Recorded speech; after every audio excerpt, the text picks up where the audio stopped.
Alright, you horrid little beasties, looks like you're back for more. Today we'll be reading Vile Verse, which was the second in the series. If anything, it's probably worse than the first one, so let's see if I can keep my lunch down while I read some of these disgustingly awful poems to you. Here we go. What a blow. Blow your nose, and blow it loudly. Blow it fiercely, blow it proudly. Nosy noises never soften, blow it strongly, blow it often. Blow it bravely, don't be tender, noses never know surrender. One can never be too gentle with a nose that's instrumental. Yet it's funny how folk grieve when you wipe it on your sleeve. And I particularly like the illustration in this one. Look at all the noses being played there. You've got a tuba nose, some flute noses, and then over here, the conductor wiping his nose. Or is that a violin? I think that's meant to be a violin. Huh. A greedy young maiden named Firkins would recklessly gorge on raw gherkins, till one day on a spree she consumed 83 and pickled her innermost workins.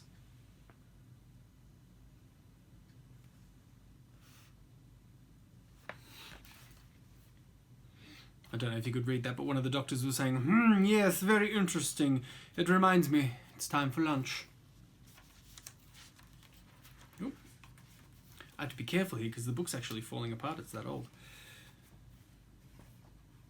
Food ahoy. When cruising on the ocean, you need to find your feet. So when the ships start rolling, here's what you ought to eat. Try mustard with spaghetti, then custard poured on chips, and garlic-flavoured milkshakes, fried octopus in dips. Tomato sauce on ice cream, hot chocolate on your cheese, cold porridge served with pumpkin, plum pudding mixed with peas. Baked beans on your bananas, and jam on jellied eels. It's all so very yummy, you must be first for meals. If, when the waves get wilder, you puke up on the poop, try curry in rice pudding, frog's legs, and bird's nest soup. His choices are delicious, the food you must adore. So now you've got your sea legs, go back and ask for more. And then we've got...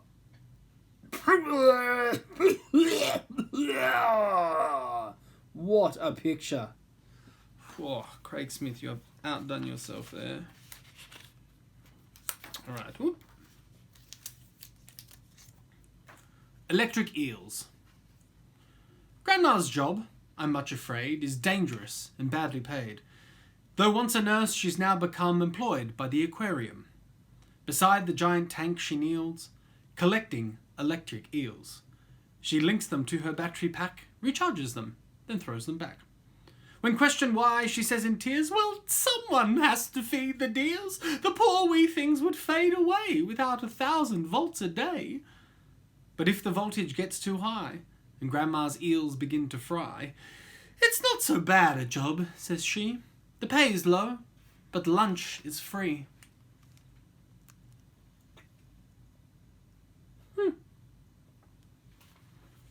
Some people do eat eels. I wonder what they taste like. Has anyone seen my little brown slug? It's not on my chair, it's not on the rug. I put it beside me, here, by my plate, so I could play trains with it, fun while I ate. Where could it have gone, I wonder? Oh dear. Is that why my vegetable tasted so queer? I love my pretty little slug. She is so grey and shiny, so fat and pale and cold and moist, so very sweetly slimy. I love my pretty little slug. She leaves a sticky trail. I love her from her little horns right to her little tail. I love my pretty little slug. Of slug she is the belle. You may not think her beautiful, but I'm a slug as well. Sweet Samantha, unrefined. When sweet Samantha eats her food, she is exceptionally rude. Her mouth is always open wide, and you can see the view inside. It's not a pretty sight, my friends, to see how Sammy's dinner ends. Across her tongue the pieces float, around her teeth, towards her throat. You almost vomit when she chews and tells you all the latest news. It's terrible when fish and chips come shooting forth between her lips, or when she's eating lamingtons and bits of coconut grow wings and catch you right between the eyes. Your stomach soon begins to rise.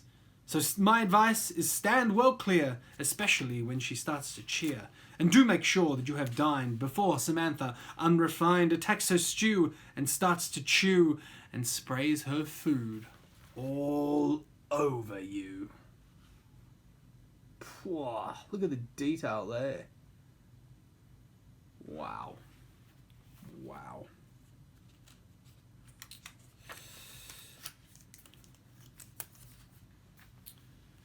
Thick green slime.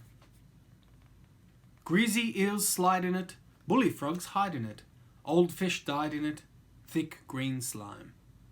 Cane toads crawl in it, rotten logs sprawl in it, people fall in it, thick green slime. Guinea pigs bog in it, fingernails clog in it, there's a dead dog in it, thick green slime. Mosquitoes sting in it, leeches cling in it, sandflies sting in it, thick green slime. Look where Bertie is, look where Gertie is, filthy dirty is thick green slime. Poor dead cow, gross. Alright, what's the next one? Ooh, I have to be careful, this is the page that's nearly falling out. Burglar alarm. I built a trap for burglars. A bucket balanced on my door, filled with rancid fish heads and rotten eggs galore. I added too a long dead rat that luckily I had found, and something very smelly that my dog left on the ground. My trap for catching burglars seemed my best idea at first, but when Dad came in to wake me up, it seemed my very worst.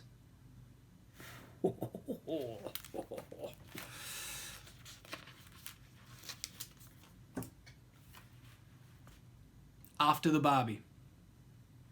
Your turn to wash the dishes. You lost the toss, you see. The others from the barbecue are out there sipping tea. You're stuck there in the kitchen. You can't avoid the stink. You stare in horror at the stuff dumped in the clogged up sink. A stack of plates all messy, with caked on grease and sauce, and crushed up cartons, prawn shells, and half-chewed chips, of course. Some bits of bone and gristle, near jagged empty tins, plus crumpled soggy serviettes and scraps of sausage skins. 3 slimy paper handkerchiefs that wiped a baby's nose. All these and more stare up at you. Now brace yourself. Here goes. I think by now I would know how to put the book up to the camera. But I forget every time. Found in a school locker. Open after summer's break, hacksawed and off an old padlock. Air was warm, green, dark and thick. Hard to do and not be sick. Opened up the metal door. Something brown oozed on the floor. Set like jelly, soft like glue. Got some on my new school shoes. When my eyes got used to light, what a shocking, awful sight. 2 open cartons of iced coffee. One had spilled, was hard as toffee. The other, orange, thin and runny, smelled like our old backyard dunny. 1 banana, black and bloated, soft and slimy, shiny coated. Bread and tomatoes in a bag, all gone fuzzy, green and bad. Homegrown pizza in some plastic, growing mushrooms so fantastic. Gym shoes smelling like dead fish, 1 sock standing hard and stiff. I went white while backing off it, holding down the urge to vomit, slammed the door and left it brewing for another's putrid viewing. Now I just remembered while reading that poem, when I was about 8, I was in a school, some acting classes, and we actually looked in a locker and there was a sandwich in there. Oh, it had been in there so long that it was all still in its wrapper and was all puffed up and blue. It wasn't a blue sandwich to begin with, but I remember that. That's really gross. I don't know why I shared that with you. These poems make me think of things like that. Let's move on. A dirty ditty for willful washers and reluctant rinsers.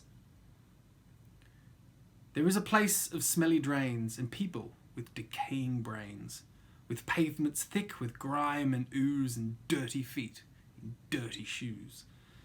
It's there considered a disgrace to have a clean and shining face, and woe to children well-intentioned, for soap is something never mentioned. If you should even whisper at it, they'll throw a tantrum or a fit. They'll drag you through the drainage dregs while pelting you with rotten eggs, or cheese that's growing fur and spots, or bearded jam in ancient pots. Their beds, I'm very much afraid, are never cleaned or aired or made. Their boots and shoes are never shone. Their clothes stand up when off or on. These persons, either big or small, or either small or big, would terrify the bravest pig. They'll grab you by the jeans or skirt and drag you to the land of dirt. Indeed, your visit could be long if you should have the slightest pong. You'll have your bath? Oh, how very kind. I wonder what has changed your mind. I like those drawings at the back there. Cool monster drawings. Okay. Oh my goodness. Thank you for being patient while I struggle to turn the pages on a book. Monster of the Loch. Beside Loch Fergus, Eleanor, a Scottish lass, was strolling, when close to that unearthly shore a big wave started rolling. The water churned, it foamed, it swelled, then with an icy blast, a mighty monster reared and yelled, "It's dinner time at last!" It fixed its eyes on Eleanor, its smile was wide and vicious. "I've never eaten girls before, I bet you taste delicious. Perhaps I'll eat you medium rare, or very lightly fried, with dobs of dripping here and there. I really can't decide." Said Eleanor, "I've news for you. You're wrong in your assumption. Although I look a dish, it's true, I'm not for your consumption. I'm just a clever bit of bait to lure you from Loch Fergus. I own a fast food restaurant, mate, and you're my brand new burgers." Then Eleanor produced a set of bagpipes from her kilt. She knew the beast could not resist the bagpipe's doleful lilt. She filled the Scottish countryside with notes so low and rank, the dreaded monster, hypnotized, moved slowly to the bank. Entranced, it followed Eleanor towards a big deep freeze, and sadly it was seen no more, except on buns with cheese. And if you ever wonder what of Eleanor became, just remember that McDonald is a very Scottish name. There's the monster there, rising up. And there's Eleanor. I still can't get this right. Eleanor playing her bagpipes as the monster comes up. Eleanor McDonald. Something to think about, When you're eating your Happy Meal next time? An epicure dining at Crewe found quite a large mouse in his stew. Said the waiter, "Don't shout and wave it about, or the rest will be wanting one too." Right, nearly finished. 3 more to go. We may as well have a couple about farts. Jillian McDonald. Jillian McDonald was the school's best farter. She had ribbons and trophies and all. Friends gazed in wonder, some thought it was fun thunder when she practised her art in the hall. But Jillian's test, to prove she was best, came the day that she was out lunching. She bought cabbage pie and baked beans on rye and entered a lift while still munching. The lift jumped and jolted, the door jammed and halted. A woman groaned, "Oh, my poor heart!" But Jill allayed fear, backed up with her rear, shot open the door with a fart. Nice. There was a dressmaker. I'll start that again, because I don't know how to talk, evidently. There was a dressmaker called Small, who swallowed her pins in the mall. When she farted at last, they came out in a blast and pinned everyone to the wall. Okay, the last poem for today. A ghoulish proposal. Two ghouls were dancing cheek to cheek, and each admired the other. The ghoulie boy said, "Ghoulie girl, you look just like my mother. Your bloodshot gaze, your filthy ways, your grimy, hairy knees. My ghoulie girl, my ugly one, who will you marry me?" The ghoulie girl was overcome at what her partner said. She blushed a bashful purple, and she punched him in the head. "You smell of cheese, you're full of fleas, you're really on the nose. Oh, ghoulie boy, my stinky one, let's do as you propose."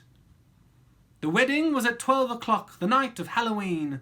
The dark was filled with mournful howls and agonizing screams. The ghastly two have vowed anew to fight both loud and often, and they have put down payment on a mouldy double coffin. And another fantastic illustration here. Look at all the flies and things buzzing around here, and the snail on his nose. Nose on his head. He's just so gross. Love it. So that was Vile Verse. Hope you made it through it. Thanks again, as I dip out of frame. Should have prepared this earlier. For listening today. Hope you're doing well in Book Week, reading lots of books. Tomorrow I'll be reading from Petrifying Poems. Like I mentioned yesterday, these are less gross, more spooky, more stories. So hope you'll join me then, and hope you're doing well. Stay safe, read books, have fun. Bye!